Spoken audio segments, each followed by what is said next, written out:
अगर सुकून चाहते हो तो लोगों से नहीं, खुद से उम्मीद रखो।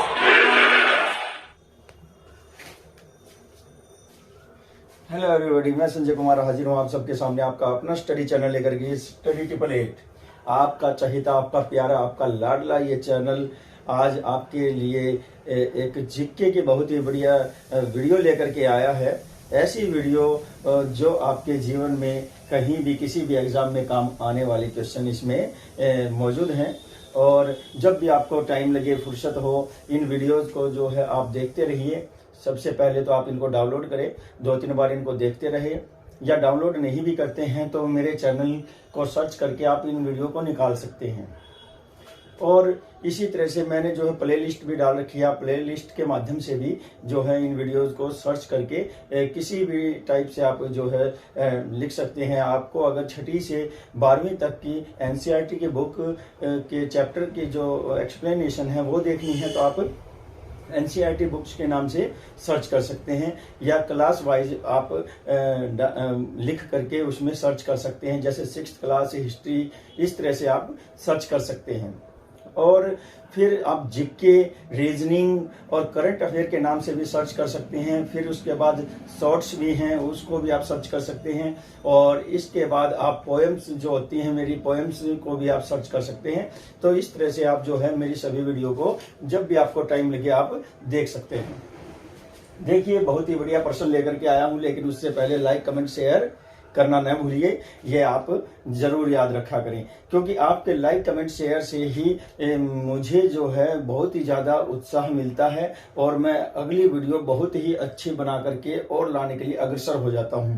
तो देखिए, मैं डेली एक वीडियो अपलोड कर रहा हूं और उसका कारण यही है कि ज़्यादा से ज़्यादा जितने भी स्टूडेंट हैं मेरे, उनको बेनिफिट हो, वो जो है अपने जो खाली टाइम है उसका सही इस्तेमाल करें और वो कामयाब हो लाइफ में। तो देखिए, हम पहला प्रश्न देख लेते हैं। अरावली की पहाड़ियां किस राज्य में है? सबको पता है, सबको पता है, मेरे को पता है कि आप जानते हैं अरावली की पहाड़ियां आरजे में है। कहाँ है? आरजे में। आरजे यानी राजस्थान। क्या? राजस्थान। नेक्स्ट क्वेश्चन है, नीलगिरी की सबसे ऊंची चोटी का नाम बताइए। तो नीलगिरी की सबसे ऊंची चोटी का नाम क्या है?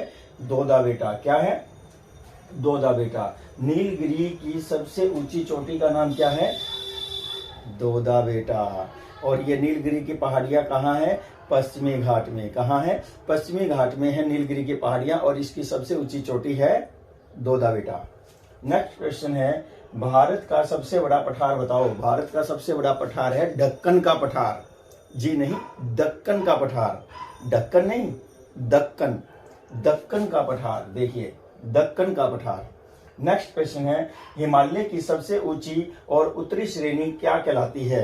हिमालय की सबसे ऊंची और उत्तरी श्रेणी जो है वो क्या कहलाती है? वो हिमाद्री कहलाती है। क्या कहलाती है? हिमाद्री। हिमालय की सबसे ऊंची और उत्तरी श्रेणी को कहते हैं हिमाद्री। अगला क्वेश्चन यानी कि नेक्स्ट क्वेश्चन है, विश्व का सबसे बड़ा डेल्टा बताओ।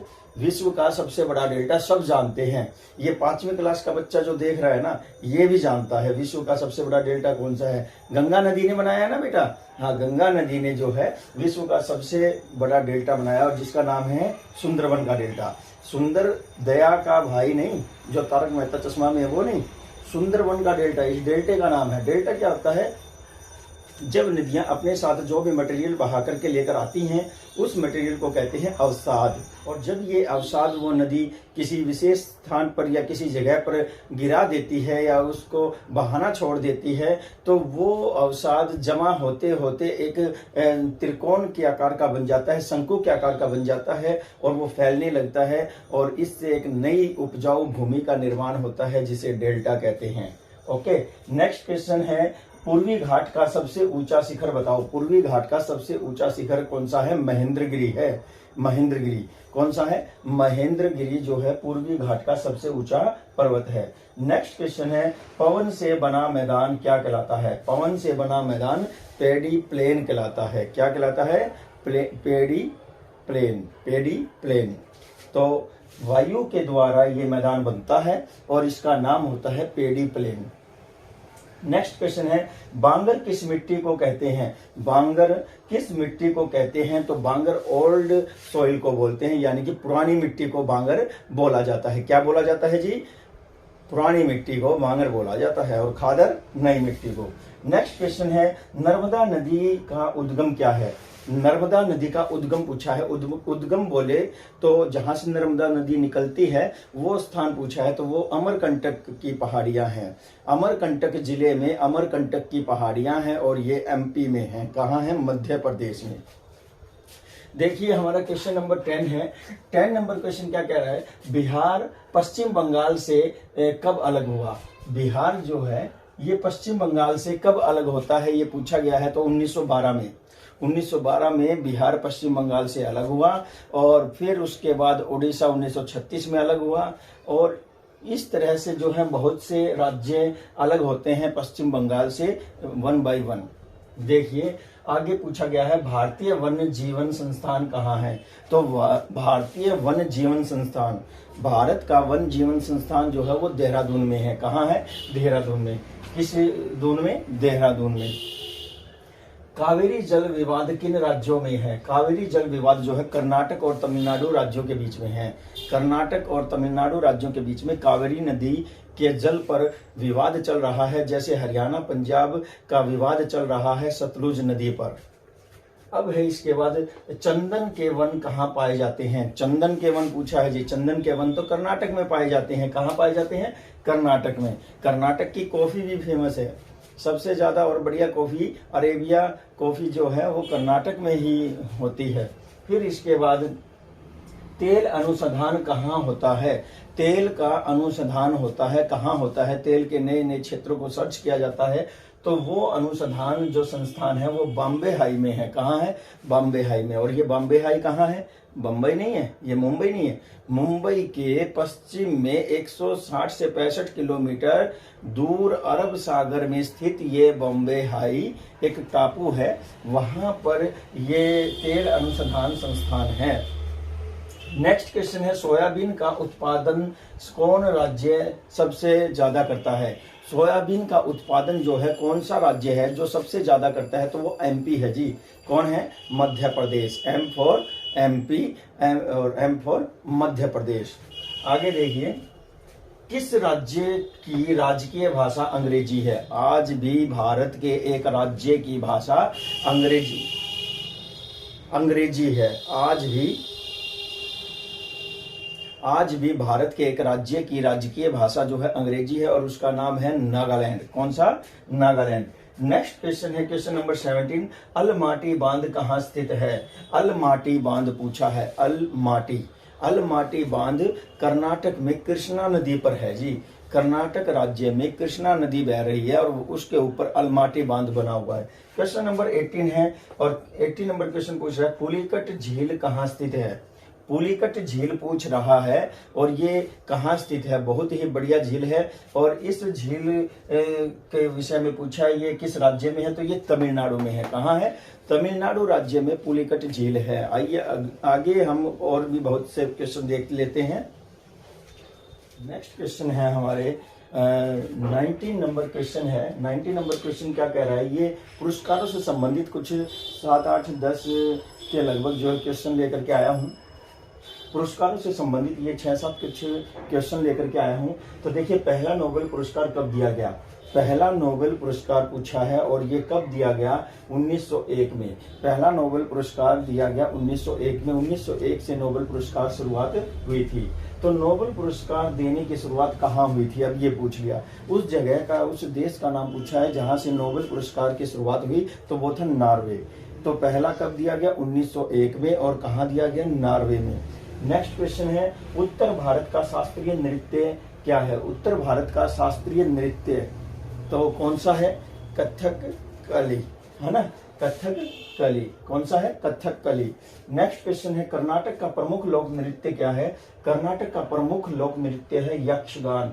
आपने देखा होगा 26 जनवरी या 15 अगस्त पर, या वैसे भी कभी कभी टीवी पे आपने देखा होगा कि यक्षगान एक ऐसा नृत्य है जो मुखोटे, भारी भारी मुखोटे पहन करके आदिवासी लोग करते हुए दिखाई देंगे, तो वो यक्षगान का नृत्य है।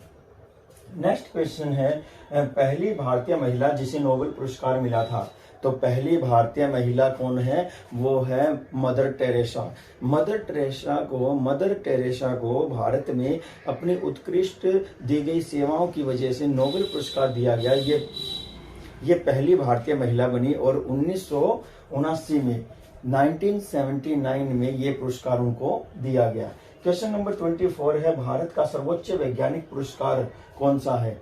तो भारत का सर्वोच्च वैज्ञानिक पुरस्कार जो है वो है भटनागर।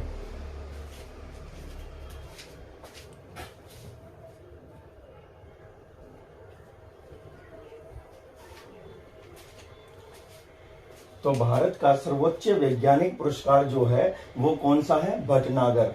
अगला क्वेश्चन है, बड़ा ही अच्छा क्वेश्चन है, देखिए क्वेश्चन नंबर 25। नोबेल पुरस्कार कितने क्षेत्रों में दिया जाता है? नोबेल पुरस्कार कितने क्षेत्रों में दिया जाता है? नोबेल पुरस्कार जो है वो 6 क्षेत्रों में दिया जाता है। कितने क्षेत्रों में? 6 क्षेत्रों में नोबेल पुरस्कार 6 क्षेत्रों में दिया जाता है। नेक्स्ट क्वेश्चन है, क्वेश्चन नंबर 26 है तानसेन नाम से एक पुरस्कार शुरू करने वाला राज्य कौन सा है? तानसेन के नाम से एक पुरस्कार शुरू किया है एक राज्य ने और उस राज्य का नाम है एमपी यानी मध्य प्रदेश ने जो है तानसेन पुरस्कार शुरू किया। और कब? 1980 में यानी कि 1980 में जो है ये पुरस्कार एमपी ने शुरू किया। क्वेश्चन नंबर 27 है आरबीआई का मुख्यालय कहाँ है? आरबीआई भारतीय रिजर्व बैंक यानी आरबीआई, इसका मुख्यालय पूछा है तो मुंबई में है। मुंबई में इसका मुख्यालय है। अगला क्वेश्चन है बैंकों का राष्ट्रीयकरण कब हुआ? तो बैंकों का राष्ट्रीयकरण हुआ था 1 जनवरी 1949 को। कब हुआ? 1 जनवरी 1949 को बैंकों का राष्ट्रीयकरण हुआ। नेक्स्ट क्वेश्चन है आरबीआई का प्रथम भारतीय गवर्नर कौन था? आरबीआई बैंक का सबसे पहला भारतीय गवर्नर पूछा है तो सीडी देशमुख। कौन था? सीडी देशमुख जो है प्रथम भारतीय गवर्नर थे आरबीआई के। भारत में बैंकों का राष्ट्रीयकरण किसने किया? तो भारत के अंदर बैंकों का राष्ट्रीयकरण किया था और वो किसने किया था? श्रीमती इंदिरा गांधी जी ने। किसने? श्रीमती इंदिरा गांधी जी ने। क्वेश्चन नंबर 31 है भारतीय बैंकों की सर्वाधिक शाखाएं कहाँ हैं? तो भारतीय बैंक जो हैं उनकी सबसे ज्यादा शाखाएं यूके में है, यूनाइटेड किंगडम में। तो यूके में सबसे ज्यादा शाखाएं हैं। और क्वेश्चन नंबर 32 सबसे पुरानी सिक्कों की टकसाल कहाँ है? सबसे पुरानी सिक्कों की टकसाल भारत में 4 सिक्कों की टकसाल है। पहली कोलकाता में, दूसरी हैदराबाद में, तीसरी मुंबई में और चौथी नोएडा में। तो देखिए पहली कौन सी है? पहली मुंबई में, बदल दिया कोई बात नहीं, सबसे पुरानी मुंबई में है 1830 में। ठीक है, फिर उसके बाद कोलकाता में, फिर उसके बाद हैदराबाद में, फिर उसके बाद नोएडा में। ठीक है, तो इस तरह से आप ये याद रखिए मुंबई नहीं, सबसे पुरानी जो सिक्कों की टकसाल है वो मुंबई में है, 1830 में ओपन हुई थी। तो इसमें सिक्के छापे जाते थे, 1830 में ये बनी थी। क्वेश्चन नंबर 33 है। 33 नंबर क्वेश्चन क्या कह रहा है? भारत में मुद्रा विमुद्रीकरण कितनी बार हुआ? भारत में मुद्रा विमुद्रीकरण कहा है, यानी कि मुद्रा विमुद्रीकरण का मतलब है कि नोट कितनी बार बदले गए हैं, बंद करके पुरानी नोटों को बंद करके नए नोट चलाए गए हैं। तो ये कितनी बार हुआ है? तो 2 बार तो पहले हुआ था। ठीक है, और 1 बार मोदी जी ने किया, तो ये कितना हो गया? 3 बार। और अभी ताजा खबर आई है कि 2000 का नोट भी बंद कर दिया गया है, तो ये 4थी बार हो जाएगा। ठीक है, तो मुद्रा विमुद्रीकरण कितनी बार हुआ? 4 बार, लेकिन हमने 3 बार ही अभी नोट किया है, क्योंकि 2000 की जो करेंसी है, जो नोट है, वो अभी सितंबर तक जारी रहेगा, इसलिए हमने इसको अभी काउंट नहीं किया है, तो 3 बार ही काउंट किया है। सितंबर के बाद आपको 4 बार नोट करना है। आगे देखिए क्वेश्चन नंबर 34 है वेट का संबंध किससे है? वेट का संबंध यानी कि टैक्स जो है ये वेट है, वेट का संबंध किससे है? तो इसका संबंध व्यापार से है, बिक्री कर से यानी व्यापार से। और आज का आखिरी क्वेश्चन है और बड़ा ही लाजवाब क्वेश्चन है। क्वेश्चन क्या कह रहा है सबसे पहले वेट लगाने वाला देश कौन सा था? सबसे पहले वेट लगाने वाला देश था फ्रांस, और 1949 में इसने वेट लगाया था। सबसे पहले जो वेट लगाया था वो फ्रांस ने लगाया था, और कब लगाया था? 1954 में।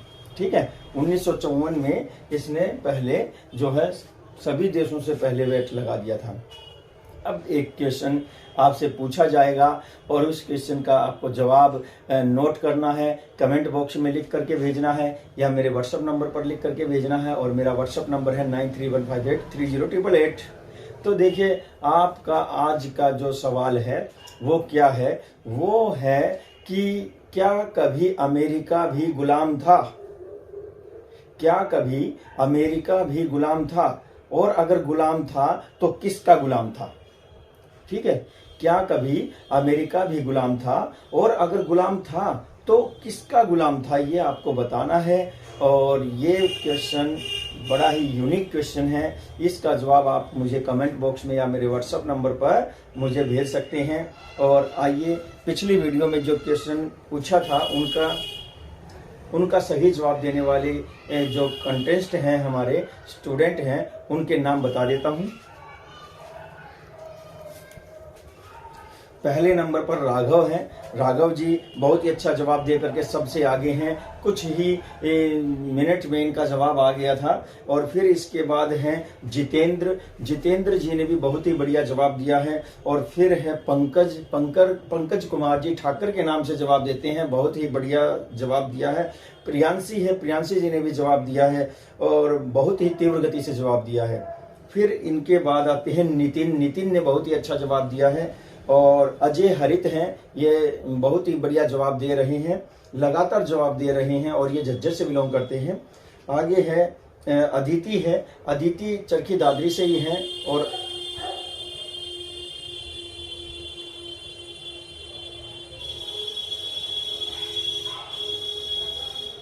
चरखी दादरी से ही हैं और बहुत ही बढ़िया जवाब दे रहे हैं। फिर इनके बाद हैं अशोक हैं। अशोक जी ने भी बहुत ही अच्छा जवाब दिया है।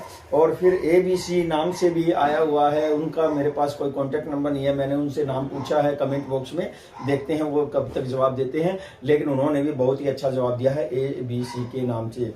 एक बर्निंग माइंड के नाम से भी जवाब आ रहे हैं, बहुत ही अच्छे जवाब आ रहे हैं, बर्निंग माइंड के नाम से आ रहे हैं। और एक हितेश जो हैं, हितेश ने भी बहुत ही अच्छा जवाब दिया है। और हितेश एक नहीं दो हैं, हितेश दो हैं जिन्होंने हमारी वीडियो के पूछे गए क्वेश्चन का बहुत ही अच्छे से जवाब दिया है। प्रत्येक वीडियो को ये सभी देखते हैं, तो इनका तहे दिल से धन्यवाद।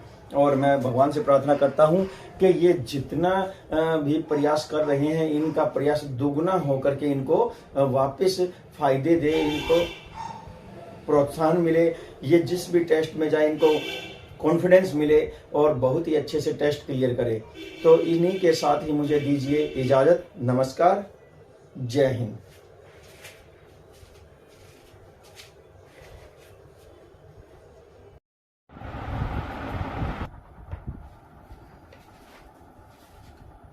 हेलो एवरीबॉडी, मैं संजय कुमार हाजिर हूं आप सबके सामने, आपका अपना स्टडी चैनल लेकर के स्टडी 888।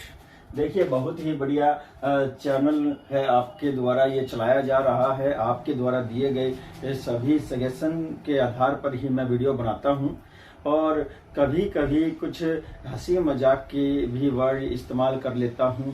और इस तरह से एक पूरी टीम जो है काम कर रही है, और आपका सहयोग इसमें बहुत बड़ा है।